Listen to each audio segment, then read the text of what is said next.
السلام علیکم، فخر نیوز کے ساتھ میں ہوں سعدیہ بطول۔ سب سے پہلے شامل کریں گے آج کی اہم خبریں۔ بیورو چیف اعجاز احمد طاہر اعوان فخر نیوز کے لیے پاکستان کے انٹرنیشنل ایئرپورٹس نشہ آور اشیاء کی اسمگلنگ اور تدارک پر مبنی ایک تحقیقاتی رپورٹ اپنے قارئین کے ہوش اڑانے کے لیے پیش خدمت ہے۔ پاکستان کے تمام انٹرنیشنل ایئرپورٹ سے دنیا بھر میں بھجوائی جانے والی منشیات کی اسمگلنگ دن بدن ایک ناسور اور باعث بدنامی بن رہی ہے، اور اس میں بالخصوص افغانستان، پاکستان اور دیگر کئی ممالک بھی شامل ہیں۔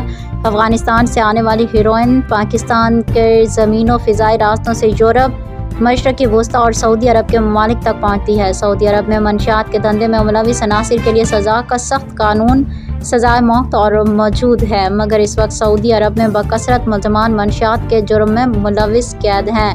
اس وقت پاکستان کے تمام ایئرپورٹ پر تعینات عمل بددیانت، بدکردار اور اسمگلنگ کے دھندے میں بری طرح ملوث ہے، اور اس کے تدارک کے لیے ملک کے اندر تمام ایئرپورٹ سٹاف ایماندار، خوف خدا اور محب وطن عملے کو تعینات کرنے کی اشد ضرورت ہے۔ ایئرپورٹ پر تعیناتی کے لیے ایماندار سٹاف کی شدید کمی ہے۔ سفارتی عملے کی تعیناتی کے سلسلے کو فوری بند کیا جائے اور صرف میرٹ کی بنیاد پر ہی عملہ تعینات کیا جائے۔ انسداد منشیات کے لیے احتساب پر مبنی تحقیقات کے لیے ایک ایماندار کمیشن قائم کیا جائے۔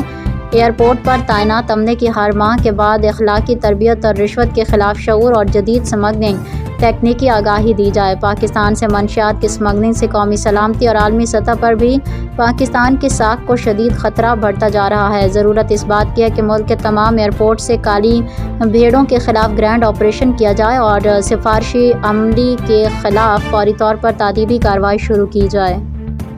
مزید خبروں اور اپڈیٹس کے لیے دیکھتے رہیے فخر نیوز HD۔